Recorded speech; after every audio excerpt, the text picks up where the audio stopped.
चेतावनी दे जाते हैं, कुछ सीख दे जाते हैं, कुछ आर्ट ऑफ लिविंग दे जाते हैं। संतों का काम है चेताना। तो इस सत्संग भवन की सार्थकता इसी में है कि यहाँ बैठ करके कुछ जीवन की उलझी हुई गुत्थियां सुलझाई जाए।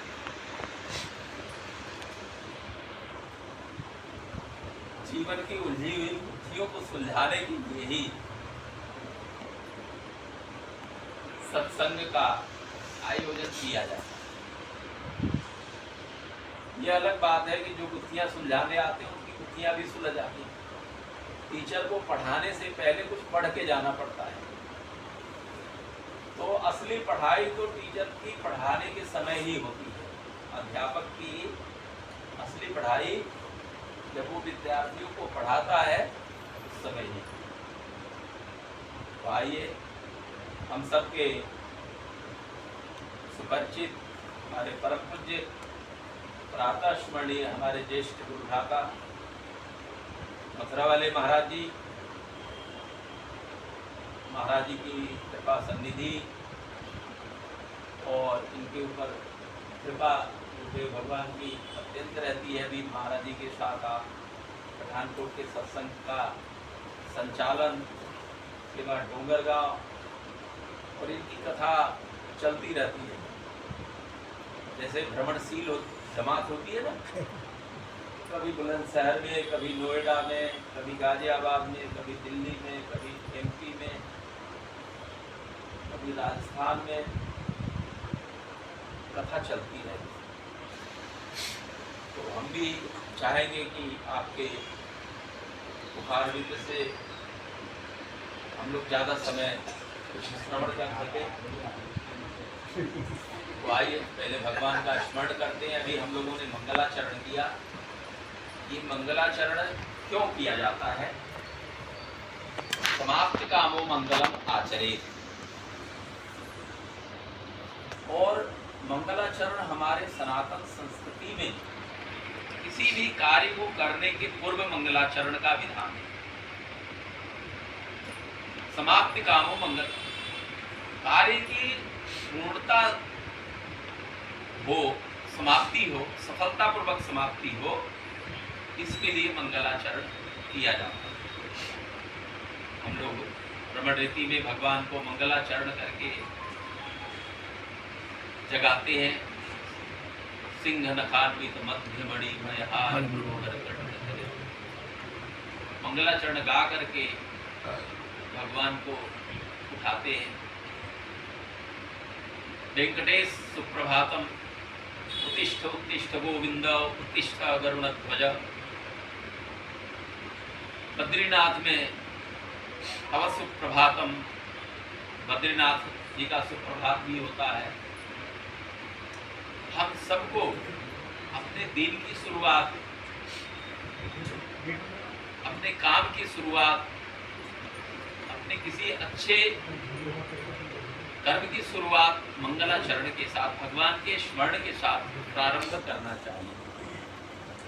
इसीलिए शास्त्रों ने कहा है समाप्ति कामो मंगलम आचरेत।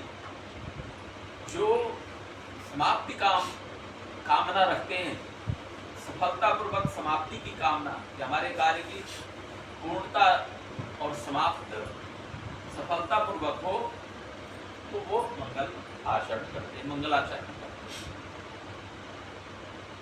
बीच में भी मंगलाचरण का विधान है, मध्य में भी और अंत में।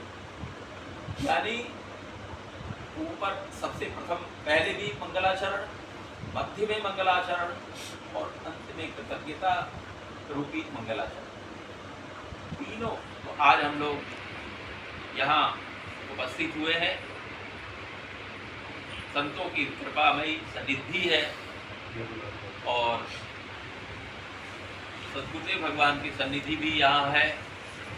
पूज्य अधिकारी जी महाराज जी की भी सन्निधि है, उनका भी इस सत्संग भवन से असीम प्रेम रहा है। जब भी सत्संग भवन से उन्हें बुलाया जाता है वो यहाँ आने के लिए तत्पर रहते हैं, अभी भी तत्पर है। लेकिन शरीर इस लायक नहीं है। उनकी स्मृतियाँ हमारे साथ हैं, उनके सीख हमारे साथ हैं। तो आइए हम लोग यत्किंचित जितना समय है उतना में ही कुछ अपनी जीवन की उलझी हुई गुत्थियों को सुलझाने का प्रयत्न करते हैं। बोले सतगुरुदेव भगवान की जय।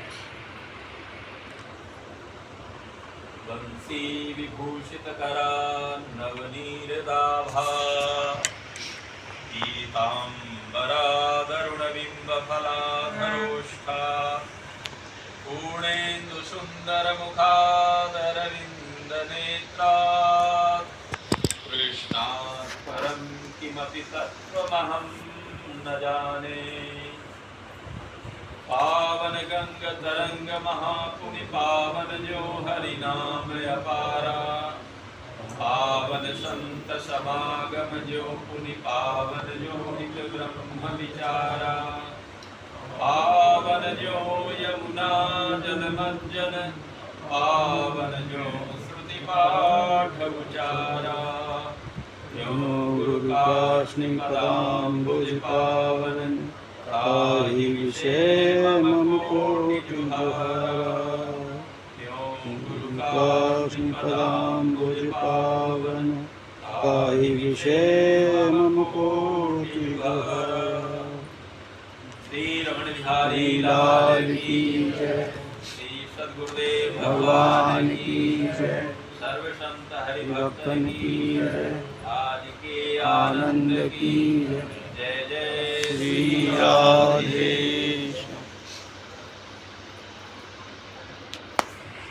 तुलसी संगत साधु की जो गंधी को बास, जो कछु गंधी दे नहीं तो भी बास सुबास। सुना है आप लोगों ने? तुलसी संगत साधु। सत्संग की बहुत महिमा है, वर्णन नहीं किया जा सकता। रामायण में, गीता में, भागवत में जैसी संगति होती है वैसा ही रंग चढ़ता है। तुलसीदास जी कहते हैं तुलसी संगत साधु की जो गंधी को बास। गंधी माने इत्र बेचने वाला। इत्र बेचने वाला कई बार आता है, हम लोग बुलाते हैं कौन कौन सा है दिखाओ, तो वो यहाँ पर थोड़ा सा लगा देते। अच्छा खुशबू है और बाद में हमारा मन होता है लेते हैं और नहीं होता है, नहीं लेते, बहुत महंगा है भाई। 10 ml की 500 रुपये मांग रहा है, तो अगर कुछ उससे लिया नहीं तो फिर भी वो सुबास तो दे ही गया ना, सुगंध तो बिखेर गया। यहाँ सबके हाथों में थोड़ा थोड़ा, भाई इनके भी लगाओ, इनके सबको लगा दिया। हो सकता है इतने लोग हैं यहाँ, कोई ग्राहक हो, कोई इसका कीमत समझने वाला हो, कोई इसका वैल्यू समझता हो। इतने लोग हैं तो सबको वो लालच में है, सबको लगा देता है, सब सुगंधित हो गए। और हम ले न ले हमारे मन की बात है। तो गंधी का बास जो है, जो कछु गंधी दे नहीं तो भी बास सुबास, तो वो अपना सुगंध बिखेर देता। सत्संग ऐसा ही एक गंधी का हाट है। गंधी माने इत्र बेचने वाले की हाट है, उसकी दुकान पर। तो इस समय आप गंधी के हाट पे बैठे और आपको सुगंध की वो स्पर्श हो रहा है। जीवन बहुत उलझा हुआ नहीं, बहुत सरल है। जीवन सरल तब है जब इसका आप मूल समझो। अगर जीवन को आप समझते नहीं है तो ये जीवन आपके लिए बहुत कठिन है। बहुत समस्या है, पति पत्नी की समस्या, भाई की समस्या, पड़ोसियों की समस्या, फिर शहर की समस्या, फिर राज्य की समस्या, राष्ट्र की समस्या, तमाम समस्याएं। जो सुबुद्ध लोग होते हैं, जो सरलता से, सहजता से जीवन को जीना चाहते हैं, जो सद्गुरु की सन्निधि में आ चुके हैं, उनके लिए सारी समस्याएं एक चुटकी में समाप्त हो जाती हैं। अहंकार की बहुत सारी लड़ाइयां होती हैं। हमने कह दिया है, हमारे गुरुजी हैं, हम लोगों को विकल्प देते हैं।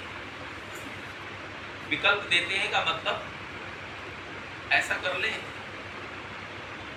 ऐसा करने का मतलब आप मना भी कर सकते हो, उसमें हम राजी होंगे। अगर मुझे पूरी खाने का मन नहीं है, हमने कह दिया आज रोटी बन जाए तो क्या बुरा है, उसमें विकल्प दिया, वो कहेंगे। अगर दूसरी तरफ से जवाब आती नहीं, पूरी ही बनी, ठीक है भाई। तो विकल्प देने से हमारी समस्याएं, एक तो हमारा ईगो खत्म होता है कि हमने कोई अपनी जिद नहीं रखी है कि हमें रोटी ही खानी है। एक सामान्य सा उदाहरण है, हम लोगों के गुरुजी जब भी कोई बात हमें आज्ञा देते हैं तो आज्ञा इस तरह से नहीं देते हैं, वो ऐसा हो सकता है क्या, विकल्प है। हमसे अगर कुछ बात वो दे तो रहे आज्ञा, हमारे लिए वो आज्ञा है, लेकिन वो अपने लिए भी स्पेस रख रहे हैं कि कल को हमने कह दिया नहीं, ये नहीं हो सकता, ये नहीं हो सकता, तो गुरुजी को वो बुरा नहीं लगेगा अगर हमने कह दिया कि नहीं हो सकता। हालांकि हमारी हिम्मत नहीं है कि गुरुजी को हम मना कर सके कि नहीं हो सकता, क्योंकि हमको पता है कि गुरुजी वही कहेंगे जो संभव है, होने लायक है, जो हो सकता है, वही विकल्प हमें देंगे। जो नहीं होने लायक है उस बात की आज्ञा ही नहीं करेंगे, उसको कहेंगे ही नहीं कि ऐसा हो सकता है क्या, ऐसा कर सकते हैं क्या।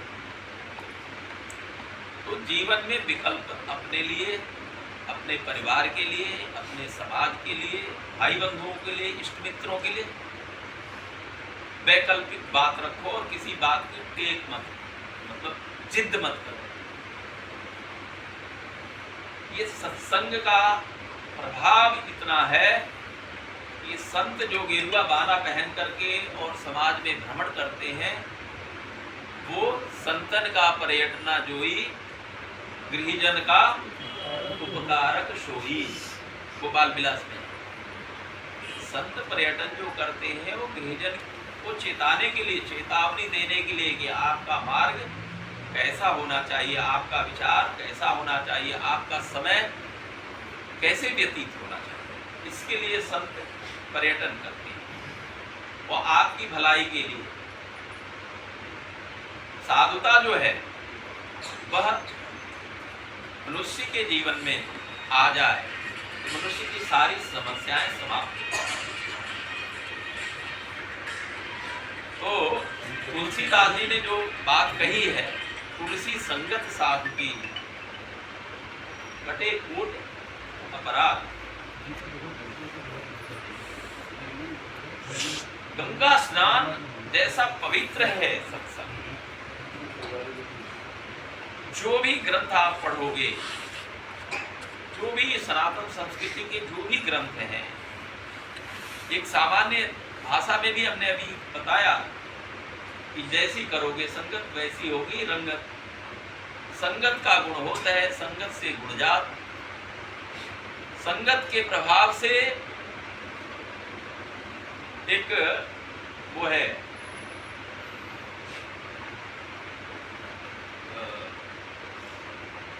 भंवरा, कमल के फूल में बना हुआ है, कमल के फूल पर बैठ गया, उसमें छिद्र करना चाह रहा है, लेकिन मोह बसात इतना कोमल है कमल का पत्र, कमल की पंखुड़ियां, उसमें वो छिद्र नहीं कर पाया, बैठा रहा। शाम को कमल का मुंह बंद हो गया, शाम को जैसे सूर्यास्त होता है तो कमल का मुंह बंद हो गया। अब कमल का मुंह बंद हो गया तो वो सवेरे उसे कोई तोड़ के ले गया और शिव जी के शीश पर, तो देखो शिव जी के शीश पे चढ़ा दिया, शिव जी पर चढ़ा दिया, वो भंवरा संगत कमल की संगत किया और कमल में मोह पास में बंद हो करके उसी में बंद हो गया, और सुबह कोई भक्त उस पुष्प को तोड़ करके शिव जी के ऊपर चढ़ा दिया और शिव जी का निर्माल्य फिर गंगा जी में चला गया, जमुना जी में चला गया निर्माल्य। क्या है श्लोक स्वामी जो मुझे ध्यान नहीं आ रहा है? बहत जात हो गंग में बचा लिया, संगत के प्रभाव से चढ़े शिव के शीश, बहत जात है गंग में बचा लिया जगदीश। तो संगत की महिमा और ये तीन दुर्लभ वस्तुएं जो शंकराचार्य आदि गुरु शंकराचार्य जी ने हम लोगों को बताया, दुर्लभम त्रैमेवेतत् देवानुग्रह हेतुकम्। तीन वस्तुएं दुर्लभ हैं, सबको नहीं मिलती। क्या क्या दुर्लभ वस्तुएं हैं? मनुष्यत्वम, मुमुक्षुत्वम, महापुरुष संश्रयः, विवेक चूड़ामणि का। मनुष्यता हम सबको प्राप्त हुई है, लेकिन हमको पता ही नहीं है कि मनुष्य है कि पशु है, विवेकवान है कि अविवेकी है। तो मनुष्यत्व हमें प्राप्त हुआ है, ये दुर्लभ है। देव दुर्लभ मनुष्य शरीर है, ऐसा शास्त्रों ने कहा है। बड़े भाग मानुष तन पावा, सुर दुर्लभ सदग्रंथनि गावा। सारे सदग्रंथों ने कहा है कि मनुष्य का जीवन 84 लाख योनियों में भ्रमण करने के बाद मनुष्य का शरीर प्राप्त होता है। ये हम सबको प्राप्त है। दूसरी दुर्लभ वस्तु है मनुष्यत्व, मुमुक्षुत्व। मुमुक्षुत्व क्या है?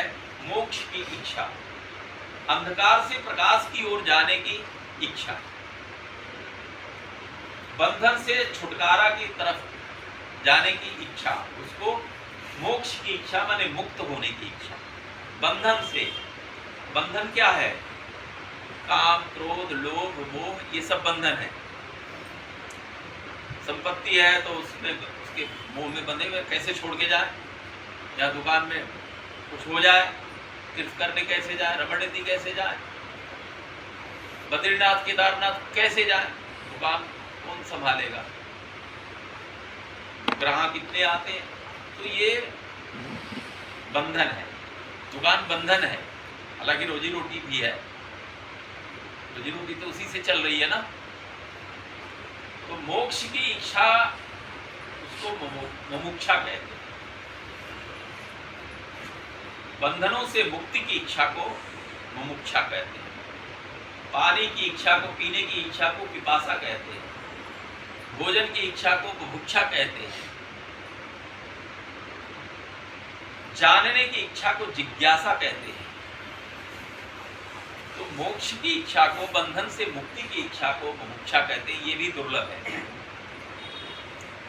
तीन दुर्लभ वस्तुओं में एक तो मनुष्य का शरीर दुर्लभ है, दूसरा मोक्ष की इच्छा दुर्लभ है। सबको मोक्ष की इच्छा नहीं है, जहां पड़े हैं वहीं लगे, मोक्ष की इच्छा उनकी है ही नहीं। कि हमारा भला कैसे हो, हमारे परिवार का, हमारे बाल बच्चों का भला कैसे हो, इसकी चिंता नहीं है। बंधन में पड़े हुए हैं, अज्ञानता में, अंधकार में, मोह पास में बद्ध हैं। तो दूसरी दुर्लभ वस्तु अनमोल है, वो हम सबको प्राप्त है, मोक्ष की इच्छा है। मोक्ष की इच्छा नहीं होती तो सद्गुरु के चरणाश्रित नहीं होते, सद्गुरु के चरणों में नहीं आते। सद्गुरु के चरणों में आए हैं तो इसका मतलब है कि ये इस बात का प्रमाण है कि आपके अंदर मोक्ष की इच्छा है, अपनी कुछ बुद्धियों को सुलझाने की इच्छा है, अपनी कुछ अज्ञानता को दूर करने की इच्छा है, अपने कुछ मूढ़ता, मूर्खता को दूर करने की इच्छा है, कुछ जानने की इच्छा है। तो यह दुर्लभ वस्तु भी आपके पास है। तीसरी दुर्लभ वस्तु है महापुरुष संश्रय, महापुरुषों की सन्निधि, सद्गुरुदेव भगवान की सन्निधि। उनको हम मोबाइल पर सुनते हैं और सुनते साथ साथ में अपनी कुछ गुत्थियां भी सुलझाते रहते हैं। गुरुदेव भगवान ने ऐसा कहा है और उस पर दृढ़ता पूर्वक विश्वास करके अगर जिस तरह से सद्गुरुदेव भगवान या संत बताते हैं तो वो सन्निधि ही है, उनकी वाणी की सन्निधि है ना मोबाइल पर। जो उन्होंने अभी पठानकोट में प्रवचन किया, जो उन्होंने रमणरेती में प्रवचन किया, जो जमुना आरती में वो नित्य प्रवचन करते हैं, संतों के प्रवचन आते हैं, वो उनकी सन्निधि है, उनका सन्निधान है, उनकी सन्निकटता है, उनकी आवाज आ रही है, उनका चित्र भी हम देख रहे हैं। तो ये क्या है? महापुरुष संश्रय। मोबाइल है, आप उसमें फिल्म देखो या सद्गुरुदेव भगवान के प्रवचन लगा के देख लो, बलूक पीठ वाले महाराज जी का प्रवचन देख लो, अवधेशानंद जी महाराज जी का प्रवचन देख लो, किसी भी अच्छे संत का सन्निधि आप मोबाइल में भी देख सकते हैं, टीवी में भी देख सकते हैं। ये सन्निधि है, ये महापुरुष संश्रय है, उनकी सन्निधि, उनकी सन्निकटता, उनकी बताई हुई बातों को स्मृति में बार बार चिंतन करना, मनन करना, ये तीनों दुर्लभ वस्तु एकत्र हैं तो निश्चित ही आपका कल्याण है, निश्चित ही आपका उत्कर्ष है। आपके कोई जीवन में समस्या नहीं होनी चाहिए। आपका बुद्धि नीर क्षीर विवेक, नीर को अलग क्षीर को अलग, क्या सत्य है क्या असत्य है, उसका विवेक आपको हो जाना चाहिए। उसका या तो आप पूर्ण रूप से अभ्यास नहीं करते हैं, चिंतन नहीं करते हैं या मनन नहीं करते हैं, या फिर आपके समर्पण में कोई कहीं न कहीं कसर रह गया है। समर्पण में कसर पता है, एक चींटी मिली दूसरे चींटी से, उसने कहा बहन कहाँ रहती हो? मैं तो नमक के पहाड़ पे रहती हूँ, इसलिए दुबली पतली हो। नमक तो खारा होता है, बहुत नमकीन होता है, उसको खाकर भी कोई कैसे स्वस्थ रह सकता है? बोले तुम कहाँ रहती हो? बोले मैं तो शक्कर के पहाड़ पे रहती हूँ, शक्कर की बोरियों के गोदाम में रहती हूँ, मेरे साथ चलो।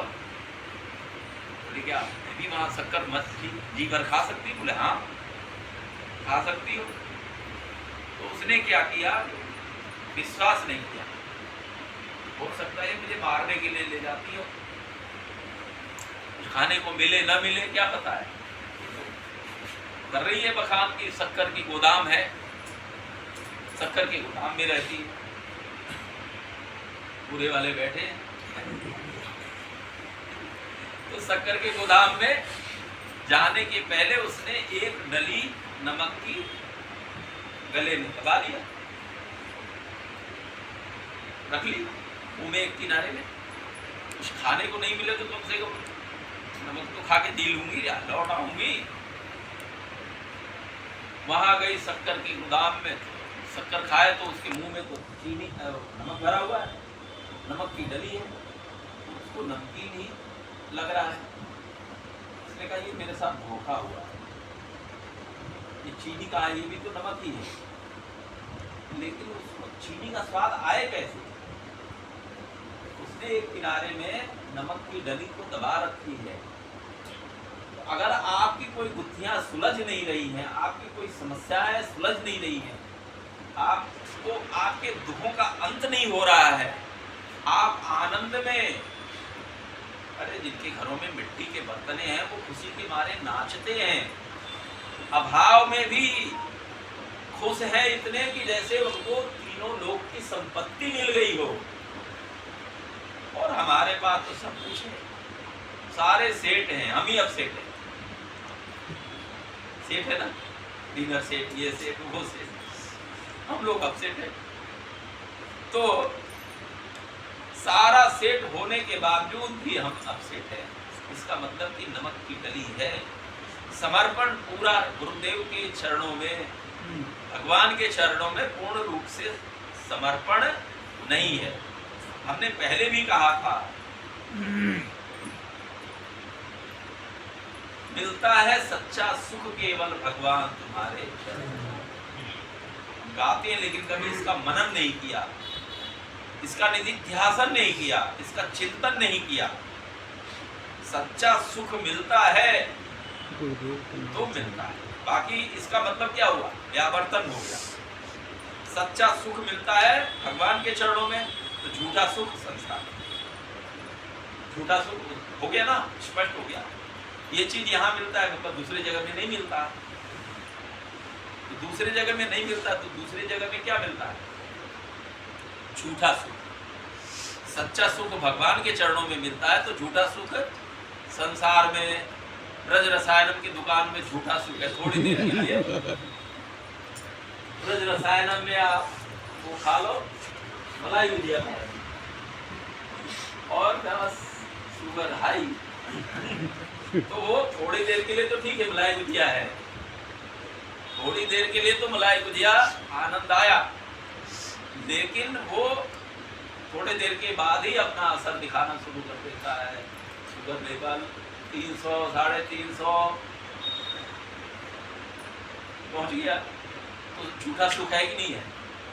भगवान के चरणों में सच्चा सुख है और हमें वो मिल नहीं रहा है। तो मिल नहीं रहा है इसका मतलब चीनी के गोदाम में जाकर के भी अगर हमें मिठास नहीं मिल रहा है, तो समझ लो नमक की डली कहीं तुम्हारे मुंह में कहीं एक कोने में पड़ी हुई है। नमक की डली, ये प्रमाण है। अगर तुम्हारी समस्याओं का अंत नहीं है, तुम्हारे दुखों का अंत नहीं हो रहा है, तुम्हारी बुद्धि नीर छीर विवेक नहीं कर रही है, तुम उन्मत्त होके नृत्य नहीं करते हो, तुम उदारता से नहीं भरे हो, करुणा से नहीं भरे हो, प्रेम से नहीं भरे हो, तुम्हारे अंदर से प्रेम छलक नहीं रहा है, तुम्हारे अंदर से उदारता छलक नहीं रहा है, इसका मतलब तुम सोच रहे हो कि हम उदारता छलकने का मतलब क्या होता है। जो समझ लिया है कि जीवन क्षणभंगुर है, धन दौलत क्षणभंगुर है, हालांकि जीवन भी उसी से चलता है, रुपए पैसे से ही जीवन चलता है, लेकिन सर्वस्व उसको मान लेना ये महान मूर्खता है। ये सत्संग का प्रभाव नहीं है, ये दुस्संग का प्रभाव है। इससे जीवन को हमें मुक्त करना है। तो आइए आज हम लोग सत्संग भवन में हमारे पूज्य स्वामी जी पधारे हैं, उनके लिए अत्यंत आदर और सम्मान के साथ इनको वंदन करते हुए इनके चरणों में प्रार्थना करते हैं।